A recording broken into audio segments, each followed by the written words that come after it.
Sono 15 medici tirocinanti in servizio negli ospedali dell'ASP di Agrigento. È stata firmata una convenzione con l'Ordine dei Medici di Palermo, grazie alla recente sottoscrizione di un accordo tra l'Assessorato alla Salute della Regione Siciliana e l'Ordine dei Medici di Palermo. Sono diversi medici tirocinanti che potranno perfezionare la loro formazione professionale presso le strutture ospedaliere dell'azienda sanitaria provinciale di Agrigento, interagendo con il personale di reparto ed elevando le quantità e la qualità delle prestazioni erogate.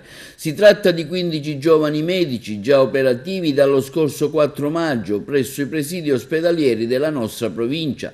In ospedale gli spazi, le attrezzature e le risorse strumentali saranno a disposizione di quei tirocinanti al fine di permettere loro il completamento della formazione accademica.